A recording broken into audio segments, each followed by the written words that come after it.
sommes sur l'aéroport de Marseille-Provence, sur la piste 31. Utiliser un simulateur de vol à 320 comme outil pédagogique dans le cadre d'un programme de formation en management, c'était plutôt gonflé. Pourtant, ils l'ont fait à Aubagne et ça marche. Ce concept, il le décline sous 2 formes. Un module court et ludique qui permet de travailler sur la cohésion d'équipe et une formation professionnelle de 3 jours où l'on apprend à déléguer, à gérer son stress et à mieux communiquer. Ce projet, c'est l'association de 2 entreprises qui n'avaient pas a priori vocation à se rencontrer. Problem Solutions, un centre de formation, et Sim Airways, une entreprise d'aéronautique aubagnaises. Ce matin, ils présentaient leur projet à des chefs d'entreprise. On est parti de l'idée que l'entreprise, c'était l'avion, et que l'équipage, c'était le personnel. Donc on a le commandant de bord qui va être le PDG, le copilote qui va être le DG, le DAF ou le RH, et le chef de cabine qui sera, selon l'entreprise, soit un directeur de production, soit un directeur commercial. Donc on a transposé l'environnement. Le premier jour de la formation, il va être l'appropriation de l'outil. On revoit bien sûr les fondamentaux de la conduite de projet. Donc ça, c'est la première matinée.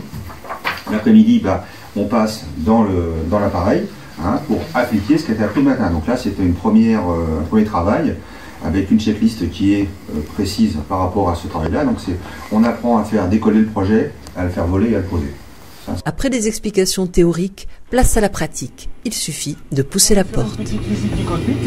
Comme ça, je vous ai expliqué un petit peu de quoi est fait un cockpit d'avion.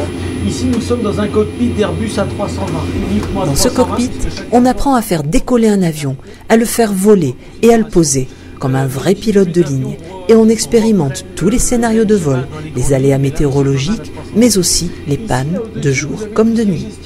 Chacun des stagiaires sera tour à tour commandant de bord, copilote, chef de cabine ou encore membre d'équipage et en endossera les responsabilités. 140 rotations, on tire doucement et on décolle. On tire encore, ça commence, voilà. Maintenant tu regardes le point, tu vas à 15 degrés, tire encore un petit peu, lâche tout. De descendre à 2000 pieds. Nous avons ici Frioul-Château d'If. Nous avons ici, là, on voit là Frioul-Château d'If, le vieux port. Alors, piloter un avion et manager une équipe, même combat? Il semblerait que oui. Dans les 2 cas, il est essentiel de travailler ensemble, en synergie, d'apprendre à déléguer et de communiquer avec efficacité. Ce matin, Émilie a décollé de Marignane, a survolé Marseille et a atterri sans encombre sur la piste de Marseille-Provence comme une pro. Et cela sans quitter Aubagne. Attention. Réduction des gaz. Tu tires 1 mm, tu laisses faire. Réverse.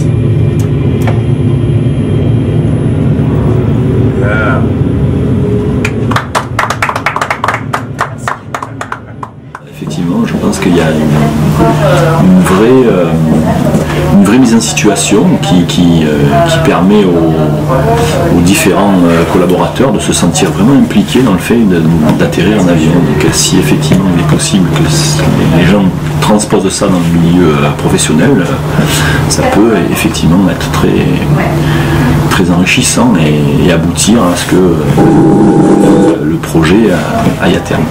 Le fait de venir voir vraiment comment ça se passe, de toucher du doigt effectivement que ce que l'on a fait en salle de conférence, on l'applique en simulateur. En plus c'est prenant parce que c'est quand même très réaliste. Je crois que c'est génial, quoi. On ne peut pas trouver meilleur moyen que de faire une interactivité dans la formation.